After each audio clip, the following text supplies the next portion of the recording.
आगे ध्यान देंगे। तो जो प्रकृति का महामंत्र है वो समझ गए ना, भूलोगे तो नहीं। ये समझ जाओ आपने, अगर इस बात को अच्छे से समझ गए 750 और ये मंत्र को, तो ये समझ जाओ आपने मुझसे गुरु दीक्षा ले चुके। ठीक है। और मैं जो भी अभी समय है आज और कल जो भी बताऊंगा उस नियम से चलोगे तो समझ जाना कि आपने मुझे गुरु बना चुके। ऐसा नहीं कि मैं किनारे में बुलाऊं और कान फूंकू तभी मानूं। एक साथ सभी का दीक्षा, ठीक है ना। तो इस प्रकार से गुरु ने बताया और कहने लगा, बेटा तुम सब लोग मिलकर के बोले प्रकृति शक्ति खड़ापेन की सेवा करना। कैसे?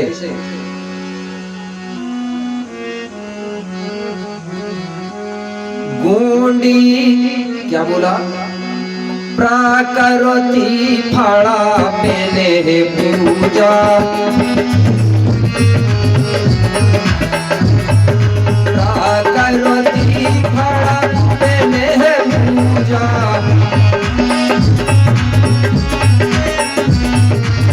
प्रकृति खड़ापेन पूजा,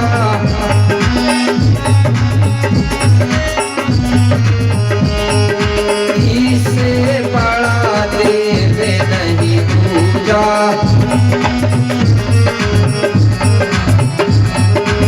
इससे बड़ा देव नहीं पूजा, प्रकृति खड़ा मैंने पूजा। क्या बोले? प्रकृति फड़पेन है पूजा, और इससे बड़ा देव दुनिया में कोई नहीं दूजा। प्रकृति ही बेटा सबसे बड़ा देव है। आप बड़ा देव की सेवा करना मतलब फड़ापेन की सेवा करना। गोंडी में बोलते हैं फड़ापेन, हिंदी में बड़ा देव। तो बड़ा देव कौन है? धरती है, जल है, वायु है, अग्नि है, आकाश, इनकी सेवा करना। बड़ा देव की सेवा करने से दुनिया में रहने वाला समस्त समाज, चाहे कोई भी समाज हो, कोई भी जीव प्राणी हो, सबका भला होता है। कैसे होगा? पहले तो सेवा जानना पड़ेगा कि सेवा असली है कौन सी। दो प्रकार की सेवा हो रही है। नकली सेवा में ज्यादा लगे हैं लोग और असली सेवा को महत्व नहीं देते। कैसे? असली सेवा वो है जो आज भी भारत में रहने वाले जो हमारे मूल निवासी लोग हैं, जो किसान लोग हैं, सुबह से लेके आज भी शाम तक आज भी बड़ा देव की सेवा करते हैं। मतलब प्रकृति की सेवा करते हैं, मतलब धरती की सेवा करते हैं। करते हैं कि नहीं करते? और अगर ये किसान लोग, किसान की जाति नहीं होती याद रखना, अगर ये सुबह से लेके शाम तक अगर खेती किसानी नहीं करेंगे मेरे भाई, तो दुनिया भूखों में मर जाएगी। मरेगी कि नहीं मरेगी? लेकिन आज किसानों की कोई सुन रहा है क्या? किसान ही इस देश के राजा है, किसान ही भगवान है, किसान ही देवता है। क्यों? जब हम लोग खेती किसानी करते हैं, जब हमारे खेत में अनाज लगाते हैं, तो उस अनाज को जंगल में रहने वाले जीव जंतु पशु पक्षी भी खाते हैं। खाते कि नहीं खाते? जब आप घर में लाते हो तो आपका परिवार भी खाता है, और जब आप लोग बेचते हो तो जिसने किसानी नहीं किया है वो भी खाता है। खाता है कि नहीं खाता? कि पैसा खाता हो? सभी को मिल रहा है कि नहीं अनाज? तो बताइए इससे सबका भला हो रहा है कि नहीं? जंगल के जानवर पशु पक्षियों को भी भला हो रहा है, और जो किसानी नहीं कर रहा उनका भी भला हो रहा है। अगर हम पेड़ पौधे लगाएंगे, जब पेड़ पौधा फल देंगे तो लगाने वाला भी खाएगा, और जिसने पेड़ नहीं लगाया है वो भी खाता है। कि फिर जिसने लगाया वो अकेले ही खाएगा? बोले मैंने लगाया हूँ, अब मैं अकेला खाऊंगा। खाता है क्या? जिसने नहीं लगाया है वो भी खाता है। जल की सेवा कैसे करेंगे? हमारे पूर्वज लोग तालाब बनाते थे, कुआं बावली बनाते थे। जब हम तालाब कुआं बनाएंगे तो उस पानी को जिसने तालाब बनाया है या जिसने बोर करा है वो भी पिएगा, और जिसने बोर नहीं करवाया है वो भी पिएगा। तो प्रकृति की सेवा से मेरे भाई एक का नहीं, धरती में रहने वाले समस्त जीव प्राणियों का भला होता है। इसलिए प्रकृति की सेवा से बढ़कर दुनिया में कोई सेवा नहीं है। यही बड़ा देव है, यही फड़ापेन है। लेकिन हमारे लोग समझ नहीं पा रहे कि बड़ा देव है कौन। उसी का एक माध्यम बनाया है हमने नर्मदा के रूप में, ऐसा करके रख देखेंगे थोड़ा पे सल्ला कांगड़ा बोलते हैं, ये है, ये सल्ला कांगड़ा का प्रतीक है, ये एक सिंबल है, एक माध्यम है सुमरन ध्यान करने के लिए। ऐसा है कि नहीं है? तो जो दाया अंग होता है वो पुरुष कहलाता है और बाया अंग मां कहलाती है, ऋण शक्ति। तो जो पुरुष वर्ग और बाई शक्ति जब मिलती है, दोनों का क्रिया प्रक्रिया होता है, दोनों का सांसारिक जीवन होता है, फिर बच्चे का जन्म होता है कि नहीं होता है? तो हम ये सल्ला कांगड़ा को दाऊदाई के रूप में एक माध्यम बना के ध्यान करने का एक हमारा माध्यम है। ठीक है, क्योंकि ध्यान सुमरन भी करना चाहिए और सेवा भी करना चाहिए, दोनों चीज है गोदी में। प्रकृति की सेवा भी करो और शाम सुबह 10-15 मिनट कम से कम सुमरन भी करो, ध्यान भी करो। तो इस प्रकार से मंत्र के बारे में और प्रकृति के बारे में, सेवा के बारे में समझ गए, समझे कि नहीं समझे? अब बच्चे कहने लगे गुरुजी हम सुबह से लेके शाम तक बोले फड़ापेन प्रकृति की सेवा करेंगे और सुमरन भी करेंगे, लेकिन एक बार हमको बता तो दो। बोले कभी कभी समय समय पे हम बड़ा देव की पूजा पाठ कैसे करेंगे, या हमारे पुरखाओं की या कोई भी देवी देवता की पूजा पाठ कैसे करेंगे? बोले एक बार करके और दिखा दो। बोले ठीक है बेटा, इसके लिए बोले सबसे पहले आपको पूजा करने के लिए, मतलब गोंगो करने के लिए आपको जल लेके आना पड़ेगा, पानी। गोंडी में बोलते हैं जल पानी को एर। तो बोले ठीक है गुरुजी अभी लेके आते हम जल। बोले बेटा ऐसा जल लाना कि जिस जल को कोई पक्षी और कोई जानवर ने जूठा ना किया, शुद्ध होना चाहिए पूजा के लिए जल। बोले गुरुजी ठीक है अभी लेके आते हैं। बच्चे निकल गए मेरे भाई जल ढूंढने के लिए। चलते चलते 33 बच्चे एक नदी के किनारे पहुंचे, वहां जाके खड़े होके देख रहे थे। देखते ही देखते एक पक्षी ऊपर था, ऊपर से पक्षी आया और पानी में डूबा और पानी से निकल के तुरंत भाग गया। इन्होंने देख लिया, अरे बोले इस जल को तो पक्षी ने जूठा करके भाग गया। देखे हैं वो पक्षी क्या, एक मछली खाने वाला होता है, किलकिला भी बोलते हैं कहीं कहीं। बोले ये जूठा हो गया। गुरुजी ने बोले हैं कि जूठा नहीं चाहिए, चलो दूसरे जगह चलते हैं। बच्चे वहां से फिर निकले और चलते चलते तालाब के किनारे पहुंचे। वहां जाके देखे तो एक गाय वो तालाब का पानी पी रही थी। अरे बोले ये भी जानवर का जूठा है, अब कहाँ चले, दूसरी जगह चलो। ये बच्चे मेरे भाई ये ढूंढते ढूंढते परेशान हो गए। ये चलते चलते ये अमरकंटक का टीला पहुंचे, अमरकोट पहुंचे। अमरकोट में जाके देखे तो अमरकोट से जमीन से जल की धार निकल रही थी, जो आज भी निकल रही है। बोले ये जो जल है, बोले पानी, ये जमीन के अंदर से निकल रहा है, इसलिए बोले जूठा नहीं है, क्योंकि अंदर कोई पक्षी नहीं रहते, अंदर कोई गाय नहीं रहती, जानवर। और गुरुजी ने बोले हैं गाय और पक्षी का जूठा नहीं होना चाहिए। तो बोले ये जमीन से जब निकल रहा है तो ये जल शुद्ध माना जाएगा, इसी जल को रख ले। बोले स्नान किए उसी जल में 33 कोट के बच्चों ने, और उसी जल को लेके गए और गुरुजी को दे दिए। गुरुजी कहने लगे बेटा ठीक है, इसी प्रकार का जल होना चाहिए जब भी पूजा पाठ करें आप लोग। मैं आपको बता रहा हूँ, हमारे गौड़ी संस्कृति में जो खुला जल होता है उससे हमारे देवताओं की पूजा नहीं करते थे पूर्वज लोग। कौन सा जल से पूजा करते थे? आज भी अपने मध्य प्रदेश में कुछ जगह आज भी है, हमारा जो सिवनी जिला कुछ क्षेत्र मेरे में आज भी ये पानी से पूजा नहीं होती। हमारे इधर देव धुलने ले जाते हैं शिवरात्रि को, आज भी नहलाने। हमारी जो व्यवस्था है, कभी इलाहाबाद नहीं ले जाते वो देवों को, कभी भेड़ा घाट नहीं ले जाते। कहाँ ले जाते उनको? नहलाने। जो गुफा होता है, मढ़ जिसको बोलते थे, उसके अंदर जो झरना का पानी निकलता है जमीन से, तुरंत उस झरना में नहाते हैं आज भी, क्योंकि वो जल शुद्ध माना जाता है। इससे हमारे देव शुद्ध होते हैं। और आप भरा हुआ कहीं पानी है उसमें अगर पूजा करोगे तो हमारे देव मेले होते हैं। बोलते हैं ना मेले हो गए यार, देव परेशानी हो रही है। जब देव मेले होते हैं तब घर में कई प्रकार की परेशानियां होती हैं। उस समय मेरे भाई बोर नहीं थे, हैंड पंप नहीं थे। अब तो बोर हो गए, हैंड पंप हो गए। कहीं भी नहीं जाओ तो हैंड बोर पंप का पानी चल सकता है, झरना का पानी चल सकता है। इससे अगर आप पूजा करोगे तो कुछ दिनों के बाद में आपके देव अपने आप चोखे हो जाएंगे, मतलब शुद्ध हो जाएंगे। जब चोखे होंगे तो घर की परेशानियां हटती हैं। आगे तो बोले बेटा एक काम करो, अब जल लेके तो आ गए, बड़ा देव बूढ़ा देव में बोले देवताओं में चढ़ाने के लिए अब बोले कुछ पत्ते और लगते हैं। बोले पत्ते और लाओ। बोले कौन से पत्ते?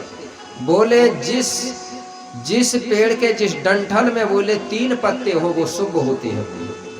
बोले कैसे? बोले एक डंठल में 3 पत्ता होना चाहिए, वो पत्ते शुभ होते हैं चढ़ाने के। जैसे आपने पलसा पत्ता देखा ना, 3 होते हैं ना एक डंठल। आज भी गौंडीश्वर का तो वो पूजरी है। तो ये बच्चे ढूंढने गए मेरे भाई, तो इनने देखा कि पलसा पत्ता भी मिला, ऐसे बहुत ढेर सारे पत्ते मिले 3-3 वाले। और इनको साथ में एक पत्ता मिला बेल पत्ती। ए बाबा, इन्होंने बेल पत्ती पलसा पत्ता को लेके आ गए। गुरुजी बोले ए? बोले हाँ बेटा। बोले 3 चीज बोले गोंडी धर्म के अनुसार शुभ होती है। बोले लेकिन आप लोग कहते होंगे कि गुरुजी हम कैसे माने? कई लोगों ने तो ये भी बताता है कि 3 तिकाड़ा काम बिगाड़ा, और मैं कह रहा हूँ शुभ होती। और कोई ने कह दिया कि गड़बड़ा, मतलब काम बिगाड़ा होता है। 3 तिकट महाविकट।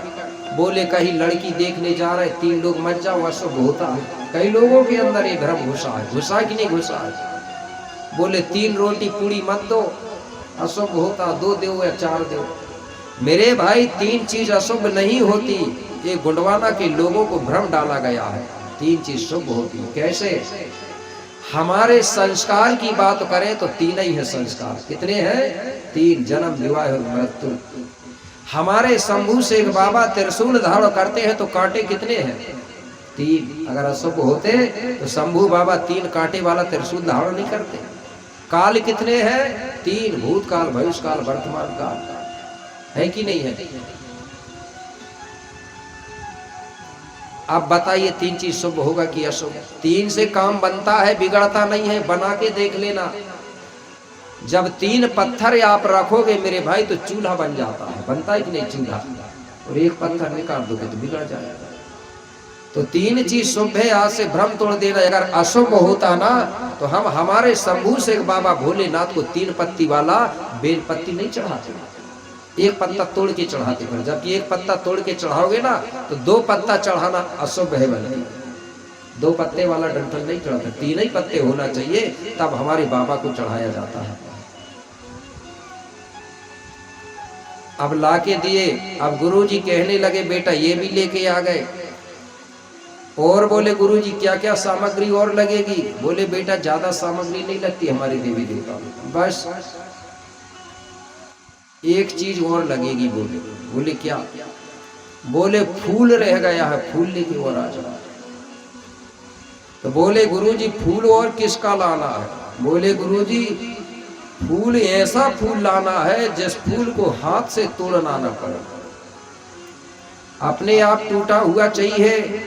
अगर तुम हाथ से तोड़ के लाओगे तो वो फूल टूटने के बाद मृत माना जाएगा, कुछ समय के बाद में सूख जाएगा। तो ऐसा फूल लाना है जिसको हाथ से तोड़ना ना पड़े। अब बच्चे अचंभित हो गए कि यार ऐसा कौन सा फूल है, जबकि जितने भी फूल हैं तो किस तोड़े के लाते कि नहीं लाते। बोले बेटा जाओ, बोले जरूर मिलेगा, कोशिश करिए। ये बच्चे गए मेरे भाई। चलते चलते एक जंगल पहुंचे। उस जंगल में जाके देखे तो ढेर सारे ईरूक मढ़ा लगे हुए थे। जानते हैं ईरूक मढ़ा? नहीं जानते? ईरूक मढ़ा का मतलब होता है महुआ का पेड़। अच्छा, महुआ का पेड़ जानते कि नहीं? जरा उठाना हाथ। सभी जानते हैं ना? मैं समझ रहा हूं क्यों जानते हैं, क्योंकि इससे बनती दवाई, इसलिए जानते हैं। यही महुआ का पेड़, उस जंगल में मेरे भाई ढेर सारे पेड़ लगे हुए थे। और उसी समय महुआ के फूल टपक भी रहे थे। तो महुआ के फूल आज भी तोड़ा नहीं जाता है, अपने आप टपकते कि नहीं टपकते। बच्चों ने देखा तो इनको ऐसा लगा बोले ये पेड़ कह हमसे बोल रहे हैं, कह रहे हैं, बोले कि बेटा इधर आओ, इधर आओ, एक फूल ले जाओ। इनको ऐसा भाव बना, ऐसा इनको विश्वास हुआ। बोले चलो इन्हीं के पास चलते हैं। सब बच्चे पेड़ के नीचे पहुंच गए मेरे भाई। सबने ऐसा हाथ लगा लिए, सभी बच्चों के हाथ में 4-4, 5-5 महुआ के फूल टपक गए। वो महुआ के फूल लेके आए और गुरुजी को दिए। गुरुजी कहने लगे हाँ बेटा, बोले यही फूल बोल रहा था। बोले गुरुजी दुनिया में तो ढेर सारे फूल हैं, लेकिन आपने इसी फूल को क्यों बुलवाया? बोले बेटा एक तरफ महुआ का फूल रख दो और एक तरफ दुनिया के पूरे फूल भी रख दो, बोले तो महुआ के फूल के बराबर उनका पावर नहीं है। बोले कैसे? महुआ का फूल को सुखा के रख दो, अच्छे से रख दो, बोले ये 12 साल तक अमर माना जाता है। जब भी जरूरत पड़े तो पानी में डाल देना, कुछ समय के बाद में ये महुआ का फूल ज्यों का त्यों ताजा हो जाता है। ये 12 वर्ष तक अमर माना जाता है। तो बोले बेटा कोई भी फूल नहीं चढ़ाओगे तो कोई बात नहीं, लेकिन ये फूल जरूर चढ़ाना। तो बोले ठीक है गुरुजी। तो क्या बोले गुरुजी? बोले बेटा ये महुआ का फूल, बोले कोई भी देवता हो सबको चढ़ा सकते, बहुत बड़ा पावर है। कैसे? अगर लोटा में आप पानी भर दो और उसी में महुआ का फूल डाल दो, जब महुआ का फूल फूल जाएगा, उसका रस पानी में मिल जाएगा, उस पानी को आप नीम की पत्ती से अगर अपने हाथ में छिड़क के ऐसा लगाते हो मेरे भाई, तो जो पानी है वो सैनिटाइजर का काम करता है। ये हमारे पूर्वज लोग जानते थे। इसलिए तो कई लोग जब कोरोना की बीमारी आई तो कई को बहाना मिला था, बोले महुई से तो दारू बनी, बोले पियो, बोले बीमारी नहीं होगी। सीखने के लिए तो कई बहाना ढूंढते हैं मेरे भाई। कोपार लिंगों ने ये नहीं कहा था कि महुआ का फूल सड़ाना है। कोपार लिंगों ने कहा था कि महुआ का फूल हमारे देवी देवताओं को चढ़ाना है। क्या बोला था? क्या बोला था महिलाएं? चढ़ाना है। ध्यान से सुनना, नहीं तो जाने के बाद कहोगे कि बोले गुरुजी आए थे, बोले सिवनी जिला से, उन्होंने महुआ का फूल चढ़ाने को बोले हैं कि सड़ाने को बोले हैं। नहीं तो आधे लोग सुन ले सड़ाने को और आधे लोग सुन ले चढ़ाने को, तो आधे चढ़ाए और आधे सड़ाए। ऐसे हो गए दो भाग, आधे चढ़ा रहे और आधे सड़ा रहे। मेरे भाई आप विचार करो, जो फूल सर्वोच्च शक्ति देव फड़ापेन या बड़ा देव या जो भी देवता है उनको चढ़ता है, उस फूल को अगर हम लोग सड़ाएंगे तो बताइए हमारा देवता हमको आशीर्वाद देगा कि शराब देगा? जैसे उदाहरण के लिए आपको अगर कोई चीज सबसे ज्यादा प्रिय है, जो सबसे ज्यादा आपको पसंद है, और उस चीज को कोई मिटा दे, जला दे या बर्बाद कर दे, तो आपको गुस्सा आएगा कि खुशी आएगी? गुस्सा आएगी ना, मेरी पसंद की चीज को बर्बाद कर दिया। तो बताइए जो बड़ा देव या बूढ़ा देव या भोलेनाथ को जो फूल पसंद है और उसी को हम सड़ाएंगे तो शंभू बाबा गुस्सा होगा कि अच्छा कहेगा, अच्छे सड़ा दिए कर। जब तक मेरे भाई वो बड़ा देव को चढ़ने वाला फूल को सड़ाना बंद नहीं करोगे, दारू पीना बंद नहीं करोगे, तब तक आपसे बड़ा देव हो चाहे बूढ़ा देव कभी प्रसन्न नहीं होगा। कितना ही पूजा कर लो, और कब के तो कर रहे हैं, कर रहे कि नहीं कर रहे, फिर भी फायदा क्यों नहीं हो रहा? फायदा इसलिए नहीं हो रहा है कि आप लोग जो चीज को चढ़ाने की है उसको सड़ा के बर्बाद कर रहे हैं। हमारी संस्कृति में सबसे ज्यादा दो चीज का परहेज चलता था। तो महिलाओं को तो बहुत बहुत धन्यवाद है, आज भी महिला मानती होंगी आपके इधर, और पता नहीं मानती होंगी। तो अगर कोई महिला जब चौका से बाहर रहती है तो क्या खाना बनाती है? क्या हाथ उठाना? चौका समझती ना, एमसी पीरियड, जब एमसी पीरियड में रहती है तो खाना बनाती हो आप? अगर कोई बनाती होगी तो हाथ उठाओ। नहीं बनाती। अच्छा, कोई भी देवी देवता के स्थान में आप मंदिर में प्रवेश करती हो? नहीं करती ना। आज भी इस नियम को मान रही हो कि नहीं मान रही हो? देवी देवताओं के ठाना बाना में स्थान में आज भी महिला प्रवेश नहीं करती ना। इसी प्रकार अगर हमारे समाज में कोई धोखा से किसी की संगत में, बाजार आजार में कहीं किसी के संगत में अगर दारू पी लेता था तो वो आदमी भी इसी परहेज से रहता था। कौन सा परहेज? बोले मैंने दारू पी लिया यार, आज घर के अंदर नहीं घुसूंगा, मंदिर में नहीं घुसूंगा, देवी देवताओं के स्थान में प्रवेश नहीं करूंगा। और आज भी मानते हो नहीं इस चीज को। अगर आपने जमारा बोए हो तो जहां जमारा बोया जाता है या कोई मंदिर है, कोई देवता, कोई भगवान का स्थान है, वहां दारू पी के कोई प्रवेश करता क्या आपके घर? करते हैं क्या? नहीं करते ना। तो जब दारू पिया हुआ आदमी भी जब वो स्थान में घुस नहीं सकता, प्रवेश नहीं कर सकता, और जो मासिक धर्म एमसी पीरियड में है महिला वो भी घुस नहीं सकती, तो अब मंदिर के सामने ये दोनों बराबर हो गई कि नहीं हो गई? हो गई कि नहीं हो गई? समझ गए ना। तो जिनने दारू पिया है तो समझ जाओ जब वो भी नहीं घुस सक रहा है और एमसी पीरियड मासिक धर्म वाली महिला भी नहीं घुस सक रही है, ये दोनों बराबर हो गए कि नहीं? समझ जाओ जिसने दारू पिया है वो भी एमसी पीरियड में है। मैं नहीं कह रहा हूं, जब परहेज चल रहा है बराबर होंगे कि नहीं होंगे? इसी बीच में मेरे भाई हमारे सम्मानीय कुलदीप से मरावी जी हैं, ग्राम अमगवा से, उनकी ओर से 100 रुपए की राशि सप्रेम भेंट की जाती है।